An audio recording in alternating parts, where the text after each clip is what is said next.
other different types of dementia, and depending upon where the difficulties lie, that in the illness determines the course of treatment. Yes, you can. All you have to do is want to do it. Yes. Want to be it. When you set your mind to it, and this is who you are, and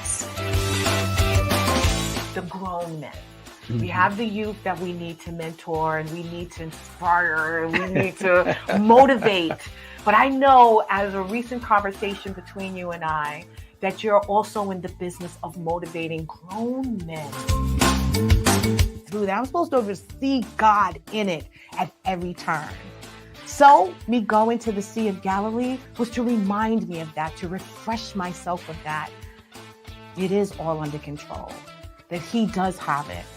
It's just as clear as that fresh water that I saw.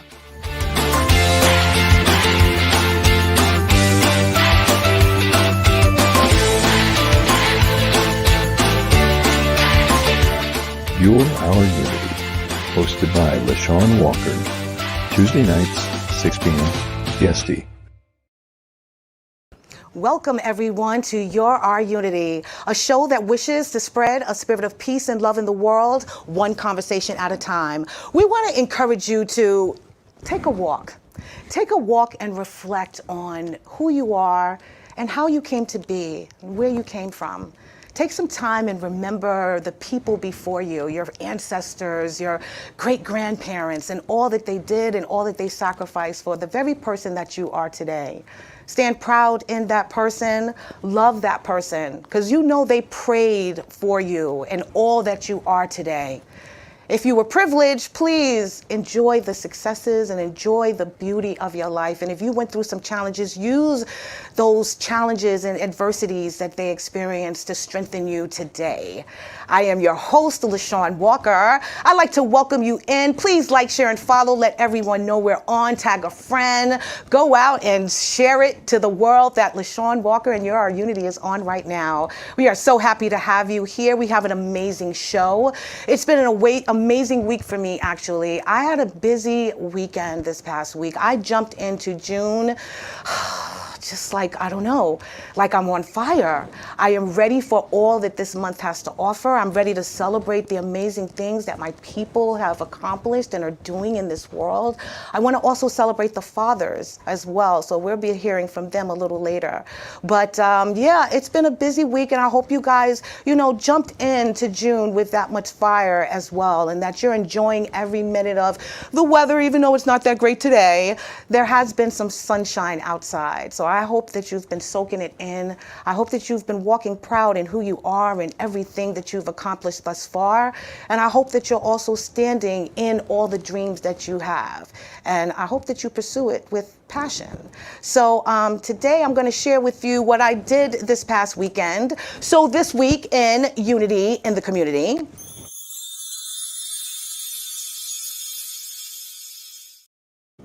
I said that I was full of purpose this past weekend. I was able to participate in a parade with the beautiful people of Elmont. I marched with Mirror Empowerment, my beautiful, beautiful queen that visits me ever so often here on the Your Our Unity show, Celine and her Children's Empowerment Organization. We marched with the people of Elmont. And basically, yeah, everyone came out. We stopped all the traffic. We honored some amazing people. One in particular was the principal of Elmont Memorial High School, Mr. D. Mr. D is leaving this year, and he was awarded the key to Elmont. We had the councilwoman there, Patricia from Albany. We just spoke so highly of this man, and we celebrated him and all that he's done. He was able to turn that school district around. He made an organization for the young men in that community called Men of Elmont. They actually recognized him also last Thursday. And unfortunately, I don't have any pictures, but I took some amazing pictures of them celebrating and honoring all that he poured into them. He came from Harlem into the town of Elmont, and he just showered these young men with the gifts of knowledge and the gift that they are greatness. They are kings. They are everything that they pour their heart into, and he showed them the road and the path in order to achieve those things. He stayed late, he came early. He was a man that sacrificed so much, and from what I understand from his speech, also even his own family life, so that he can pour into these children in this community. So I honored him, I loved him, I love him, and I just wish him the best in his future endeavors. But I know wherever he goes, he's going to do some great things. He mentioned before he left, don't be upset or don't cry, because it's over. He said, be happy because it happened. So I'm hoping that they continue his legacy, that they will continue to move forward and in his mission and making Elmont a better place for not only the generation now, but the generations to come. I thought it was truly a spectacular event, and the parade was amazing. I got my steps in. It was really, really good. But then I had to dash over to the Junior League's event. They had their spring fling, and the Junior League is an organization of women committed to promoting volunteerism, developing the potential of women, and improving communities through the effective action and leadership of trained volunteers. This organization held their spring fling, which was basically they were selling things, items, prized possessions from people who donated to them. There were so many beautiful items there for sale that they were giving away just to me for cheap. You might as well say you just made a donation of $10 to $20 for some really beautiful, priceless outfits and clothing and products. It was just truly, to me, a wonderful way for you to spend your money because you're giving back to this organization. This thrift shop has been in Roslyn for some time. I was not aware that it was there for that purpose. I've passed it many, many times and just thought it was a thrift shop from, maybe had some local artists, designers, materials in there. But no, this thrift shop is actually the communities. And so many people in the neighborhood and surrounding areas go and donate their designer wares as well, just for you to know, ladies out there. So they have some really, really nice items, and I think that you should take advantage and go down to the Junior League of Long Island's thrift store. So then I had to dash to a great meeting, and I say great because it warmed and it filled my heart. I met with these young ladies from Youth Community. It is an organization which their goal is to create a productive and safe space where members of the community are encouraged to tap into their greatest potential through arts, mentorship, charity, sports, education, and much more. I met with Janae. These are the founders, Janae, Alexa, and Elisa. These young ladies, their minds are just so amazing. They're intelligent. They want to make a change in this world. They graduated together at Old Westbury. They had a dream that they wanted to start an organization that gives back to their community. They were thinking they weren't going to do it for like another 10 years, and they said, why don't we just start it right now? And that's what they did. So we sat in this meeting and we built it together. We spoke about things that is on their mind and things that are on their hearts and the challenges that they're experiencing right now in their pursuit. And I was able to impart, some wisdom, some information and knowledge, and they educated me as well on some things that I was unaware of. And I thought it was a blessing, us coming together.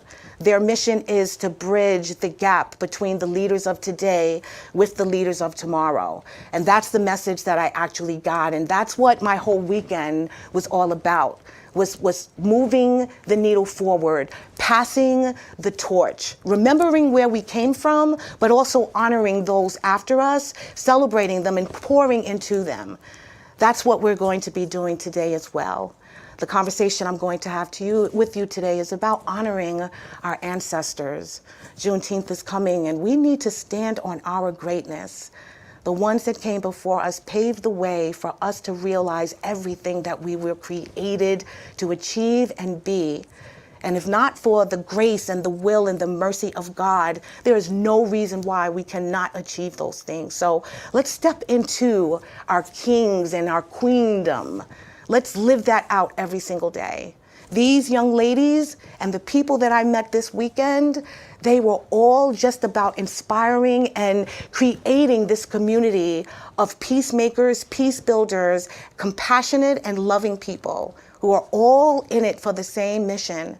And that's for us to just be unified in everything. Not necessarily agree, but at least compromise or just hear and listen. Hear each other out.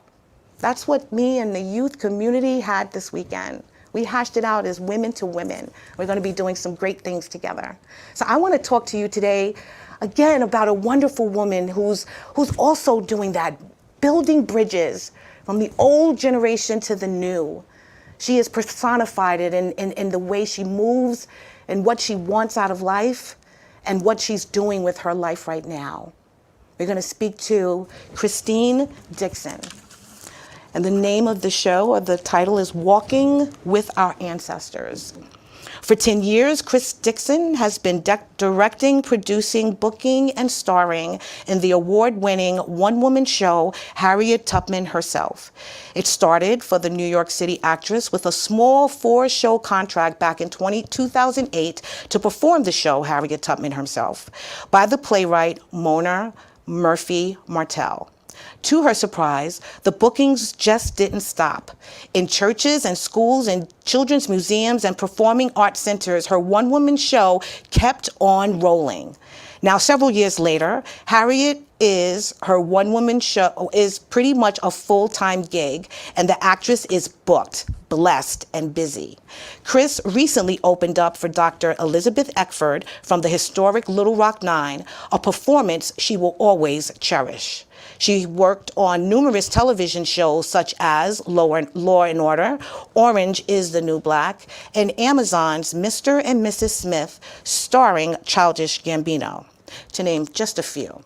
Chris has performed Tubman herself over 730 times in over 30 states and 3 countries, including the Caribbean. Chris created 7 different versions of the show, which she performs for dignitaries at museums, universities, charter schools, community centers, block parties, and private events. She also portrays an older Harriet Tubman in the short film Era, produced by Army veteran Delana Waldron, that has won awards in film festivals worldwide. Chris was named Best Actress in the New York Women in Film Festival. Chris can be seen featured in Megan Thee Stallion's Nike commercial and Crickett's Chris is Wearing the Glasses commercial. Here to share her walk with the ancestors, Chris D. My train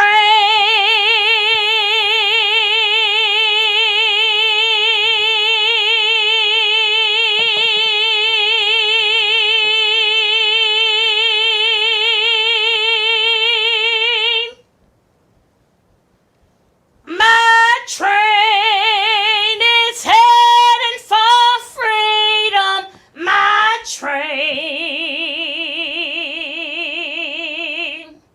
My train is heading for freedom. My train.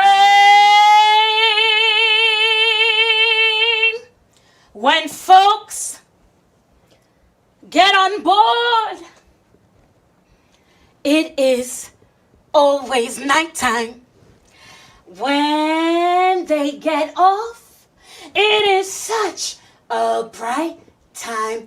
'Cause my train is heading for freedom.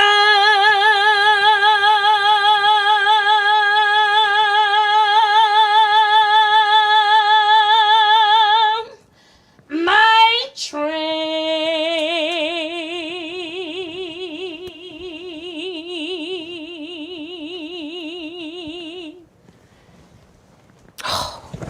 Woo, girl. Thank you. Thank you. That was beautiful and powerful. And I saw you just taking a moment to just feel that power within you. Yes. So that you can not only just belt that out, but feel it from the core. Thank you so much for that. You're welcome. I so appreciate that. Thank you for having me. It's an honor to be here with all of you. Thank you. Thank you so much. I appreciate every moment, and I cannot wait to just share your story, everything that you're doing, the beauty in what you're doing. Thank you. I was mentioning today on my post I took a walk and I was thinking about all the blessings in my life, and even even though there's so much going on, and even though we're so busy, and even though there's challenges, that we're still blessed. We're blessed with our life. We're blessed with our legs, with our voice, our breath. We're blessed with all of these wonderful things, and not to mention just the blessings of where I am today versus where I could have been. The blessings of what those before me actually sacrificed in order for me to be here. So I love the fact that you're here, because that's what we're going to speak about today, like the walk, the path, the journey, and why it is important for us to share that with the world today and how it relates to who we are today. So thank you, my friend, for being here. Thank you. So I always ask my guests, before I really dig in, to just tell us a little about your upbringing, your childhood. Well, I was born by a river. Okay. Just kidding, just kidding. Really? Just like the river, I've been running ever since, honey. It's been a long time coming, but I know a change is gonna come. I know. I was born and raised in Brooklyn, New York. Okay. And my mom was an opera singer. She studied at the Conservatory of Music in Switzerland. Wow. My dad's side, when they came from Cuba, you know, they played the congos and all the drums, and I was never really much of a, my hands are too sensitive for that. But after my mom, I wanted to be an opera singer like my mother and a masseuse in addition. So I wanted to be an opera singing masseuse as a little girl. Ooh. And I never really cared for acting, never really cared about learning scripts and things like that. I do have phenomenal memory. Right. So at about maybe 14, 15, people were like, "Oh, Chris, we're going to do like a little short little film or little play I wrote last night. Can you be a part of it?" Wow. I was like, "I'm not an actress, but I'll help you out with everything else." And then I would read it, and I was off the first one off book, and I said, "Okay, I'll help you out." And then every time my mother would come home as a little girl from school, you would hear the keys jingling in the door. Right. And she would never say hello. She would never say anything. You would just hear the keys jingling, and then you would hear, Ave Maria.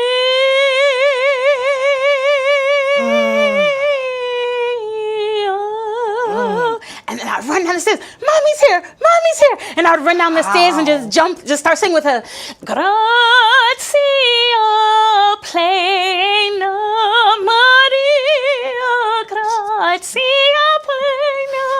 And my mom would say, she would call me Tintin Pooh and Miss Sunshine Face because I was always smiling. She said, so she would say, "Tintin Pooh, you can sing, you can really sing." So I said, "Mommy, I want to be an opera singer like you." And she would say, "How do we get to Carnegie Hall? Practice, practice, practice." I love it. But yeah, I love that. That's a beautiful story. So you had this creative, artistic side in you, even though you'd never thought you would be an actor or an actress or anything like that, but you clearly wanted to be a singer. Only that. I just wanted to be a singer and a masseuse. Well, that's what I was about to say, because let me tell you, your voice could literally put someone to sleep. So I think that's a business within itself. You need to market it just as that, you know? I'll hire you as my manager. Musical masseuse is what you are. That's who you are. Thank you. Where's the crick?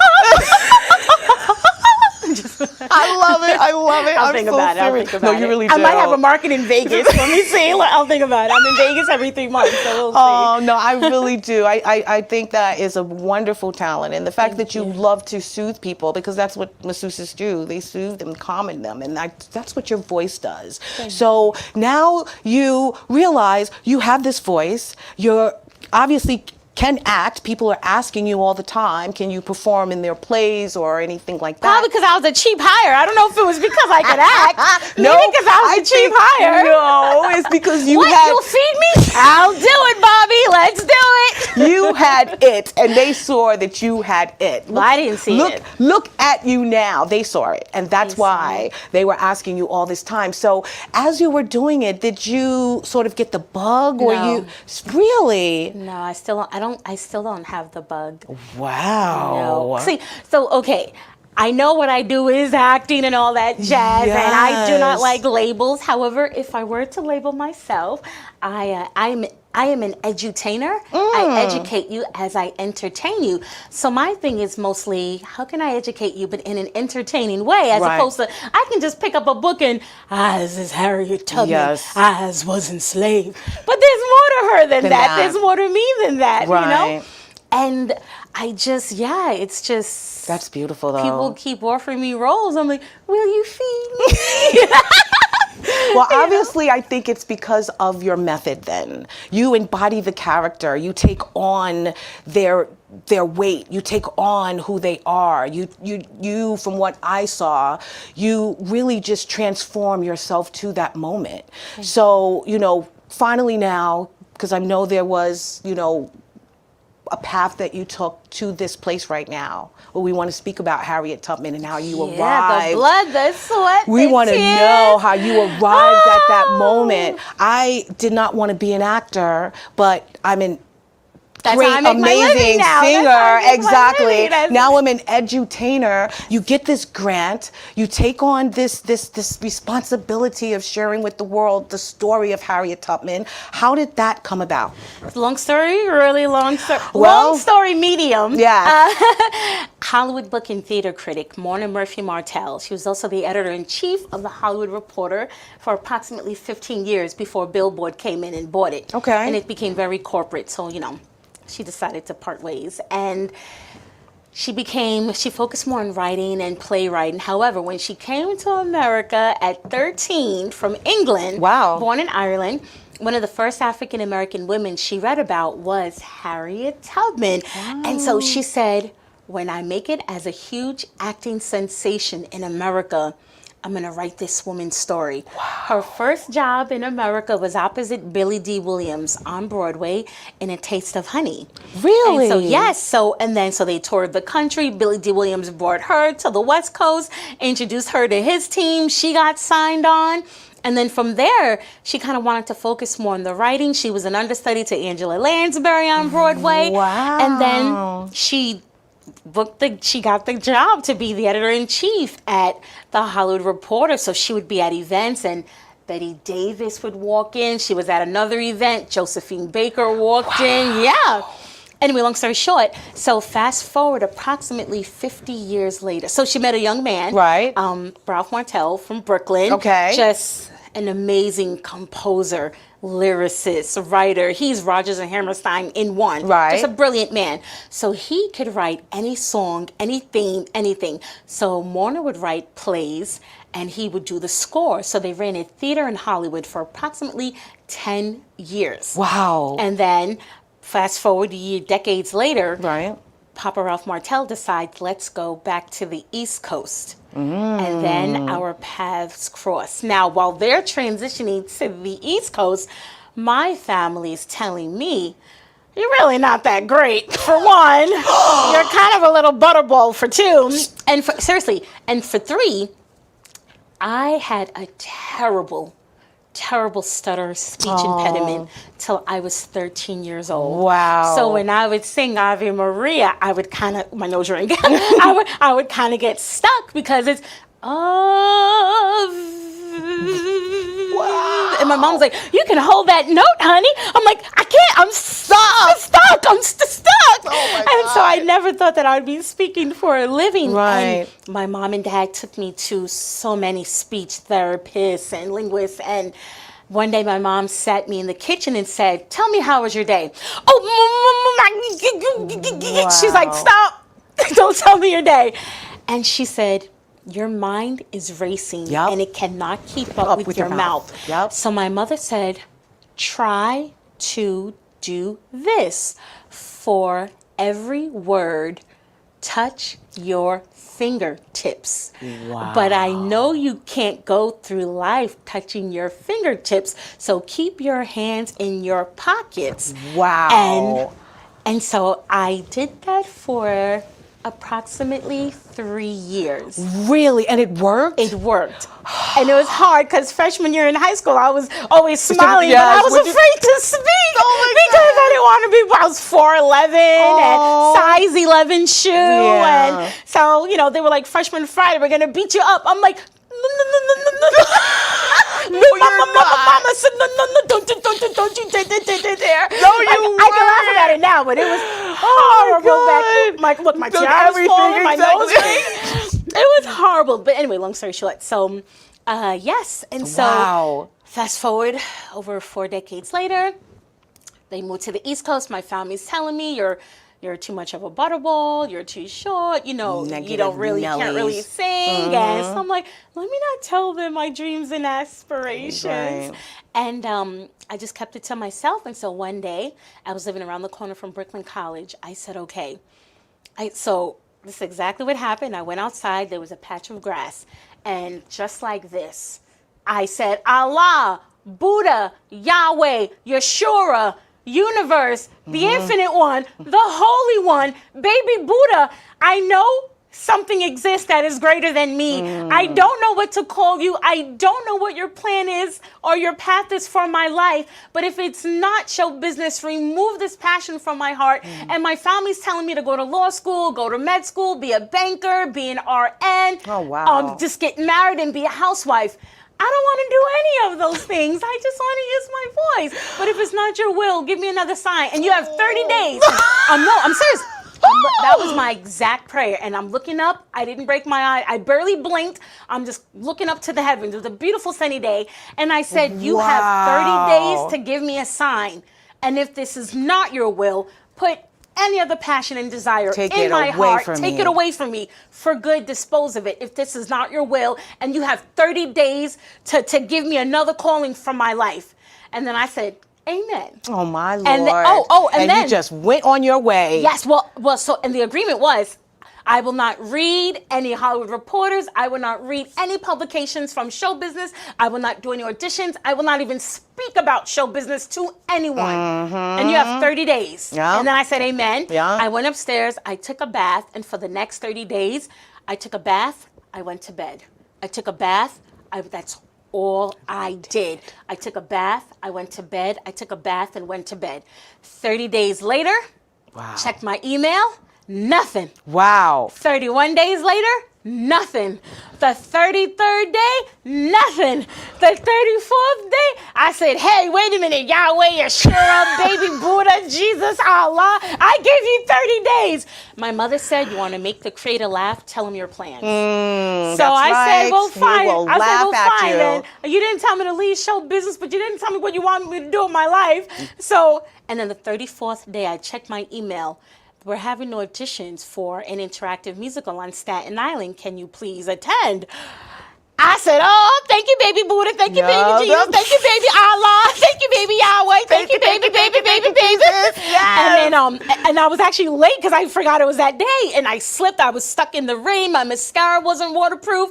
So I slipped down these stairs. There was no lamp. It was at Snug Harbor Cultural Center where the military used to live. These grounds have been there since approximately 1833. Wow. Seriously. So I'm running, and it was in the chapel where the Navy used to pray. Right. But there were no lights, and it was pouring. So I slipped down the stairs, and when I got up, there happened to be, it was a little dark. So I'm reaching, and there was a doorknob. So I pulled it open, I pushed it, and when I get inside, I'm soaking wet, mascara bleeding, red lips smeared, Mona, curly red hair, big blue eyes. Wow. Oh, hello, darling, you've made it. And I was like, am I late? Do I look like I made it? Yes. Wow. And I couldn't catch my breath. And she said, okay, darling, we leave in 5 minutes. Please sing now. Wow. And I'm like this. Oh, holy night, the stars are brightly shining. She said, stop. That's my favorite song in the whole wide world. And then a year went by, I never heard from them. Really? A year goes by. She said that was her favorite song. I never heard from them. And approximately 13 months go by, I get a call. Hello, darling. She's the only English person to call me. So I'm like, Morna? Woman, I auditioned for you a year ago. What? It's been 13 months. What happened? She's like, oh, yes, we went on. The production was fabulous. Anyway, that's not why I'm calling you. And I was like, wait, you went on with the production without me, and it was fabulous, but I wasn't a part of it. How is it fabulous, darling? So she calls me up and she said, I would like to hire you to be my lead singing reindeer Dasher in an interactive children's Christmas musical. I said, wait. I haven't heard from you in 13 months, and you want me to be your lead singing reindeer. Not even Rudolph. Well, it's copywritten, so Right. he's trademark. I can't be Rudolph anyway. Exactly. I'm like, Dasher? Well, who is he, a new Disney character? Like, who's Dasher? And so I said, please hold. And I ran right back down the stairs to that exact same spot. Same exact thing. Baby Jesus, Allah, Buddha, Yahweh, Yeshua, Universe, Holy One. I prayed. I fasted. It's been 13 months. And you're giving me a reindeer? Yep. And you're not telling me whether or not you want me to accept it or not. So I'm going to go up those stairs and I'm going to say yes. However, if it is not your will, block it. Amen. No, that was my exact prayer. If it's not your will, block it. I went back up the stairs. She was on hold the entire time. Wow. Took it off. Mona, yes, darling. Is everything all right? I said, okay, I'll do it. She said, I'll give you $100 a show. Oh, well, I'll do it. I didn't even think about the payment. I said, I'll definitely do it. Wow. We opened up, and it's my job to be on stage. I have to get all the children from every audience on stage with me. And so Santa Claus gets kidnapped by these little children, but they're a part of the script. Right. But the children on stage with me don't know they're a part of the script. Wow. So they had a real lasso, the children, and they're dressed all in black, and they throw the lasso around Santa, and he's yelling for me as he's twirling off stage, Dasher, please help me. So my back is to everyone, but I read the script, so I know what's going on. Right. So I'm looking, forward, and the children behind me, 25, scream, run off the stage. Santa's off stage. The demon children are off stage. I am now on stage by myself. Wow. I'm not classically trained. I have no idea what to do. So I'm sitting there on stage, and I'm just trying to make eye contact with a parent, like, can somebody help me? And I'm just standing there. I look at Mona and Ralph, and they're like, sing. nope. They Really? just folded their arms, like, how you gonna get out of this one? And I'm like, with a full audience looking at you, 65 audience members. Wow. And I'm like, looking at them like, wow. And they're like, so you rose to the occasion. What did you do? What did you do? I quickly said a breath prayer. Holy Spirit, please guide me. I heard something say, go into the audience and find the chubbiest little boy. I'm like, okay. I walk right to Tommy, the cutest, chubbiest little boy there. Tommy, can you please come back on stage with me? We have a show to finish. No, I'm never going back on stage. I'm never going back on stage. Get away from me. Tommy kicked me in my shin. The kids did not want to perform any longer and left you by... They left me all by myself. I cannot believe it, girl. So this is your experience in that play. But get this. So, what? But it ties into Harriet. So I'm like, Tommy, please, can you please come back on stage with me? No, never. Tommy, what if I let you be Rudolph? Rudolph is the greatest. He's the #1 reindeer in the world. I'm Dasher. I'm #2. Rudolph is #1. Please come on stage and I'll let you lead the rest of the show. I can be Rudolph? Yes, but you gotta come on stage with me right now because everyone's watching. We got a show to finish. Yes. And I put out my finger. Tommy took it. I said, okay, just as long as I can reach one. Get back on. As I'm walking to the stage, when I turn around, the other 24 children are back on stage with me. Right behind I didn't know that Mona said at that point she knew she found her Harriet. That night, Mona went home and created the original concept of Harriet Tubman Herself. Really? And she we got a grant. She got the grant from Staten Island Arts for only 4 shows. So at the 4th show, I was like, oh, thank you, Lord, no more of this. Oh my goodness, because all I knew about Harriet Tubman prior was the Underground Railroad. Right, That's exactly. all I knew. Yes. That is Which legit is a lot of us. all I knew. Yes. But the research, it was taken from, scenes from in the life and times of Harriet Tubman from Sarah Hopkins Bradford, 1868, published 1869. Wow. She was a white school teacher who did not believe that a black woman was capable of outwitting white men, white sheriffs, white bounty hunters, any white person. And Harriet Tubman's mother, whose real name is Harriet Ross, but they called her Rit, because Harriet Tubman changed her name to Harriet. Right. Her birth name is Araminta Ross. Yes. Her father's name is Ben Ross. And so Harriet changed her name to Harriet after her darling mother, who she admired so much. So Rit, her mother, who's a senior, is like, knows, Miss Sarah, my daughter's Harriet. She sure did outsmart them white boys. She sure did free thousands of people. Yep. Your daughter, a Negro. Yep.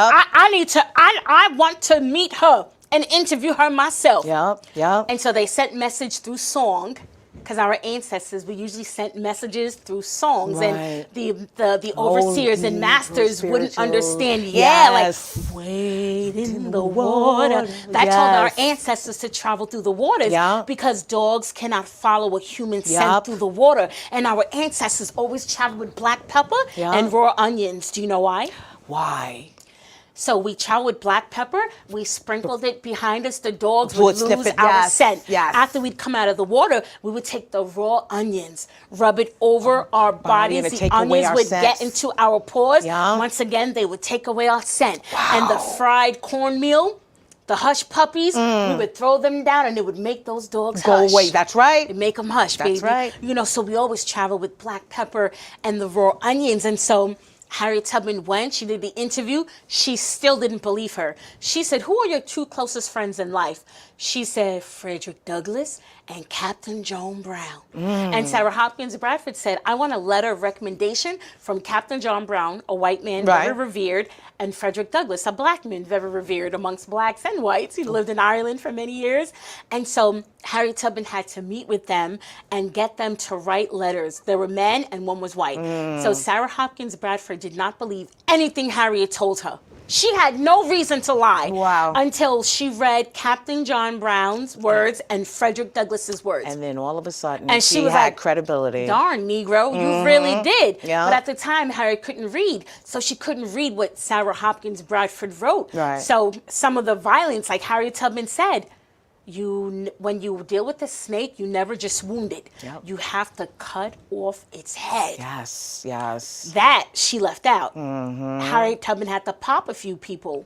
Like they say in Texas, Right. sometimes folks need a killing. Yeah. You know? Yes. But yeah, and so Mona Murphy Martell got her hands on that book, and so my show is based on her original concept of that. Wow. But over the years, the last 10 years, I've created something completely different. It's even more interactive. I incorporated, Etta James' song. I have 7 different versions of Harriet Tubman herself.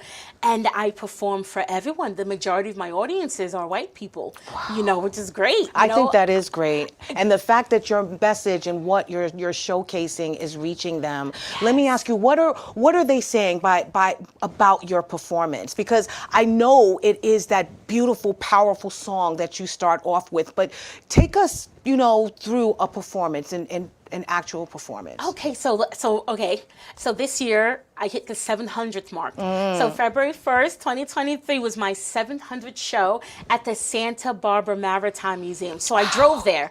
I drove there from Brooklyn. Took me 67 hours all by myself. Oh my goodness! I drive to LA all by myself. I love to drive too, girl, but Lord! Every 3 months. It's amazing. So I get to the Maritime Museum, packed house. They had a little reception for everyone. So the lights are black. They introduced me, ladies and gentlemen. We have our great ancestor here, Harriet Tubman herself, and then the lights go black. So the audience is expecting me to, come out from in front of them. And then the entire room was pitch black. Now, it was pitch black. And then you hear, my train.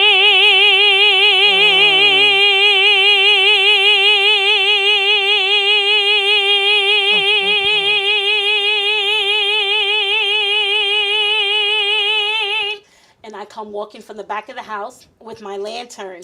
And then the audience is like, wait, but it's so dark. Wow. So then I turn the lantern on. So all you see is something floating towards you. Yes. And so I had the lantern on, and then I put the lantern up, so now they see my eyes and my mouth, and then I fist bump every single person Yes. as I'm walking to the stage. And then I put the lantern down, and then I slowly start clapping. Wow. And then I tell the audience, you all better clap with That's me. right. And then when the audience claps, Yes. the light only above my head, which is the Fresnel lens, which is this massive lens that the French made approximately 1825, Right. 1826, because, which is one of my shows now, the lighthouses in this country. Wow. When approximately 1790, they were all built by people who look like us. But it was illegal for us to work inside of the lighthouse, to be a lighthouse keeper. So when they first came up, the lighthouse, little winding staircase all the way to the top, your job is to make sure the ships can see you and help get them to shore. Yes. Now, it was a flame in like a crock pot pan. It was an open flame. You had about 10 candles, but the flame must be flickering 24/7, 365. Right. So imagine you're there with the flame and you're holding up the pot and it's your job 24/7, 365. Wow. And the quarters are so small. You're in there by yourself 3 to 5 months at a time. Wow. The walls are wood, the roofs are lead.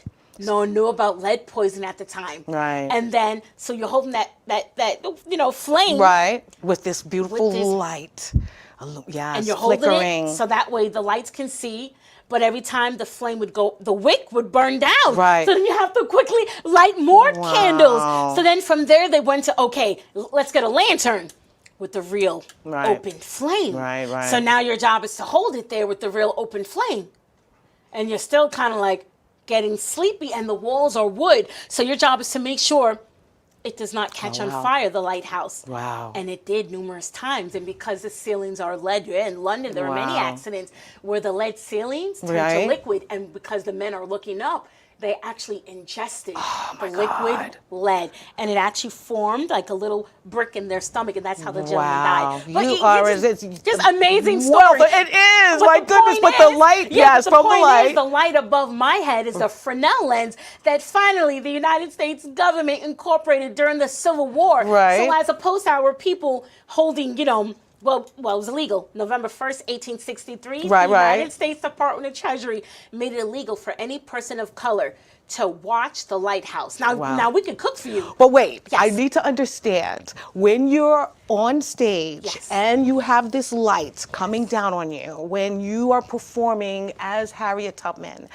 what happens before that moment? Because I saw feel you warmth come over preparing. me. Yes, what is that feeling? Because you have all of this information and knowledge. It's all, you're like walking in that moment. Like I feel like you are part of that time period by the information that you share. So tell me what you take on before you actually start performing. What is that like? Well, it's funny you should ask me that because I wasn't really sure what it was until Harriet Tubman's great grandniece, Pauline Johnson, squeezed my hand and said, "Baby, you're the only one I know who does this show all year round for a living, and you are my absolute favorite. Wow. This is your ministry.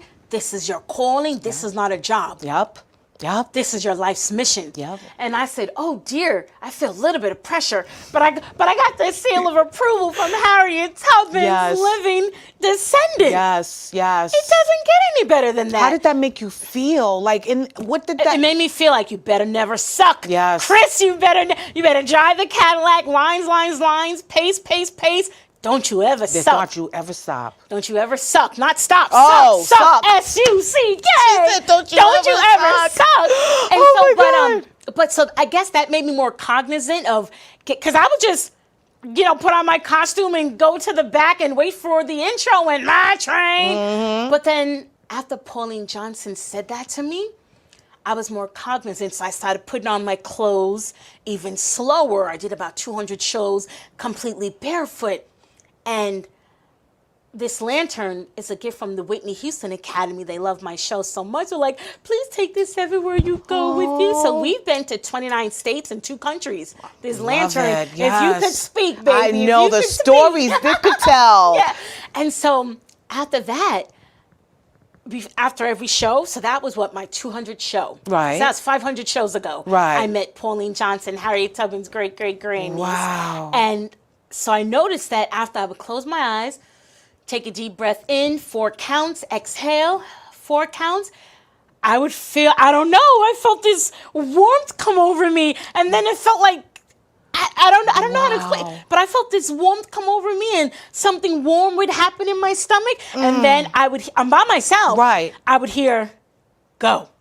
And then I would go, my train. Wow. And then I didn't know I could hold the note. People said I couldn't sing. I sucked. And I only had 3 voice lessons in my entire life.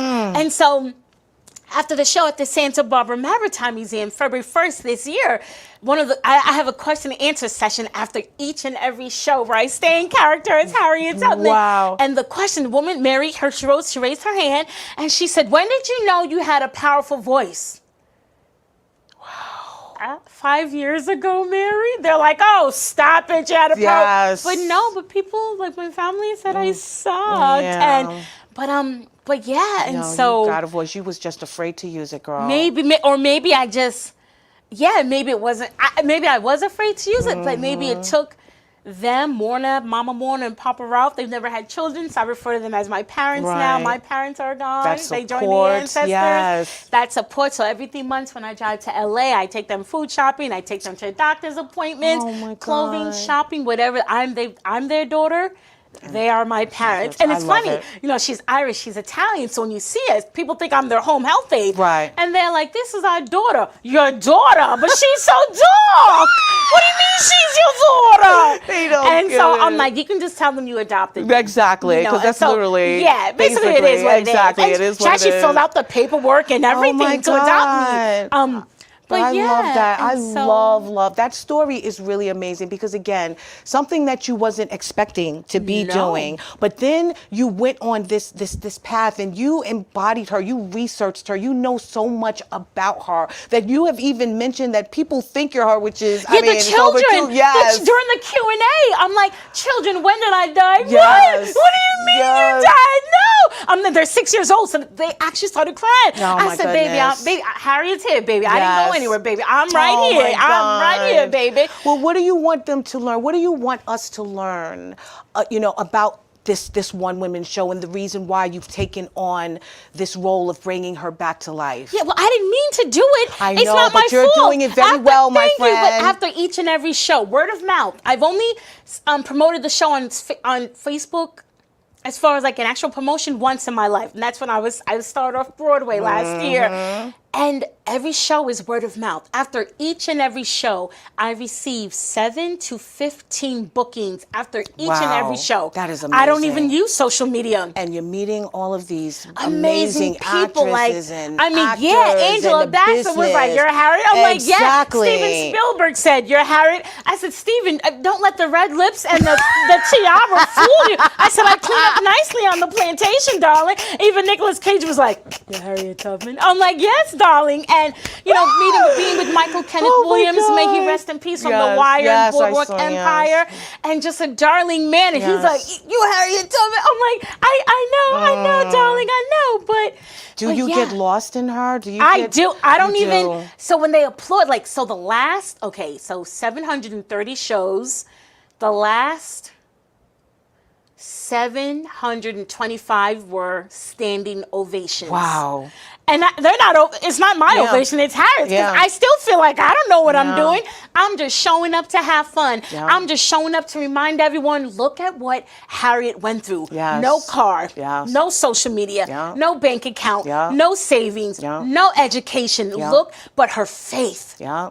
She believed that she could free herself. Yeah. She believed that she would free her ancestors. She went back and forth and back and forth. She could have stayed in Philadelphia, Pennsylvania and Yep. said, "God freed me. Yep. You on your own, sugar." That's Just right. pick up her feet. Yes. But she said, "My mission is greater than that." That's right. And then when she went to Canada, when she went up to Canada, to St. Catharines, Ontario, that exact same church I performed in 2 weeks ago. Wow. That was my 729th show. Yes. The minute I walked into the side door, it said freedom. I love it. And it has the same, from 1857, it's still there. Right. They didn't redo that, but they redid the basement. Wow, I think we got a picture of you actually kissing yes, the bust kissing, of her? Yes, kissing the bust of her. That was really a beautiful picture. Yeah, I know started what amazing. crying. I could imagine. I started crying. I was about to say, what was that moment? What did it feel like? Because It felt you like I literally came full took that circle. trip. You took that trip. Yeah, yeah, oh yeah. So that's me kissing the bus. Oh, wow. And then, well, actually, I wasn't kissing. My mom said I'm kissing her. I wasn't kissing her. I was whispering thank you. Aw. But my mother said you're kissing her, so I just Yes. ran with that. Yes, you And then were. that's the actual me in the actual church, her behind me. So I just touched her face and I just sang Ave Maria to her as I'm just crying. This is after I performed, and I just said thank you, because a lot of times people choose to do Harriet Tubman. yes. I really believe she chose me. You, yes, I agree. So when I fasted and prayed Yes. to Baby Buddha, Baby Yahweh, Baby Yep. Yeshua that Yep. day, when I asked them to give me the path that you want for me, Yep. and it took 13 months, but everything is in the universe's Yep. time, not my That's right. time. And it's if it aligned would've- exactly it's the aligned way perfectly. it's supposed to have Yes. happened, my friend. Yes, because I wouldn't have been ready before. Thank you. Because I book it, I direct it, I Yep. produce it, I star in it, I'm my chauffeur, I am my wardrobe mistress, I'm hair, I am makeup. I would not have had Yes. the discipline. I Yes. think I would have just Yes. fumbled They this. needed you to be prepared. Yeah, exactly. And you got prepared in that 13 months. In that You 13 prepared months, yourself for I was this moment. frustrated, so I just kept Oh my praying and God. fasting. I was Well, for 13 before, months. because the time is winding down, and I want you guys to get an idea of what one of her powerful shows is actually like. So we're going to show you real quick. Harriet Tubman herself.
That was amazing. Thank you. I really love it. Tell us what is so important about what you do, and especially how important it is for, you know, the Black excellence of us. Yes. And Juneteenth is coming. Oh, Speak yes, to us. Juneteenth. Speak to us. Yeah, General William Yes, Granger. Oh my please. goodness. Men and ones. General William Granger got on horseback with 2 other men. Took him over a year, actually a year, approximately 10 months, to get from South Carolina to Texas. And when he arrived, June 19th, 1865, he was like, excuse me, y'all y'all's free. Because November 1st, 1864, in Baltimore, Maryland, our ancestors were given their freedoms. Yes. But our ancestors in Galveston, Texas did not know till June 19th, 1865. So they were just celebrating happy parades, barbecues, Yes. just everything just amazing, you Yes. know, and our history did not begin with slavery. You know, we are an amazing, resilient people. Harriet was so resilient. Even the head injury she sustained at 13 years young, which her injury's right here. Mine is here. Wow. Same exact spot. Wow. I was pushed down the stairs at 8 years old, church steps. Wow. But Harriet was almost killed for helping to free the very first person who was enslaved at the age of 13 years young. So she would want us all to remember she was a real woman. She had a real story. Like, look how much further we can all go. Never let anyone define you. Never let anyone put you inside of a box. Yes. Remember the ancestors who came before you. Dr. Maya Angelou said, I come as one and I stand as 10,000. Yes. And Dr. Maya Angelou said, we are bringing the gifts that our ancestors gave. We are the hope and the dream of the slave. And so we rise, Yes. we rise, we rise. And remember that we are all enough. We are beautiful. All of life supports us. And never let your complexion or anything, your disabilities, anything that you have, your height, your weight, let nothing stop you. Nothing stopped Harriet. And all of us have little bits of Harriet Tubman inside of us. Yeah, so live and stand in it, my friend. I love it. Thank you so Thank you much. for having Oh my me. God, you're coming back. Please put up her information where you can find her. Please check her out. You can follow her on Facebook and Instagram at Harriet Tubman herself. Exactly, as well as her commercial. Oh, I wanted to show it, but we don't have time right now. We'll do it the next time. Sure, yeah. Okay, Thank so you. also we will get real quick. I think, wait, her information you should have.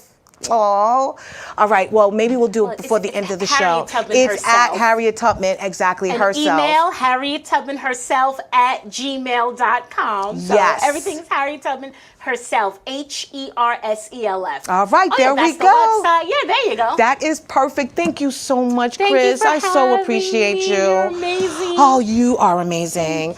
All right, we're going to get real quick to the Dare to Be You.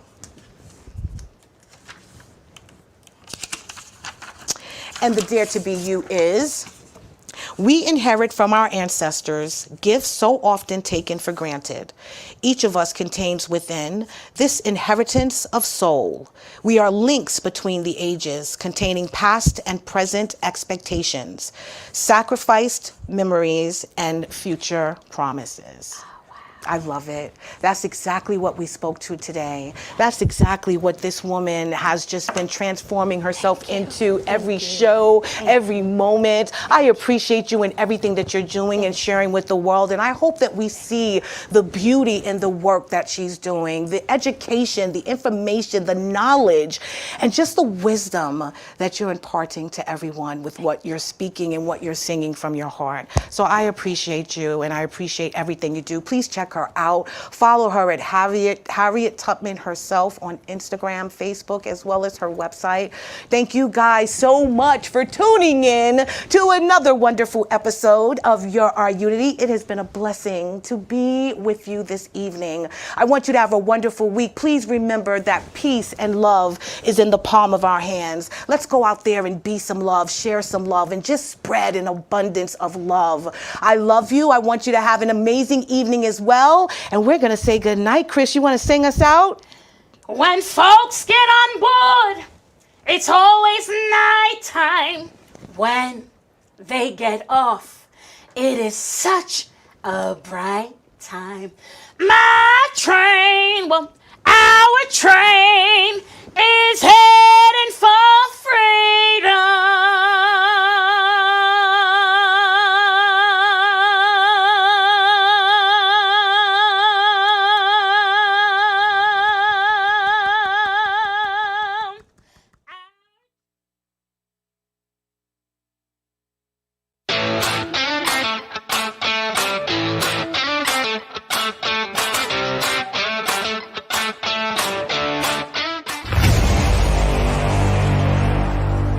Strong Island Entertainment.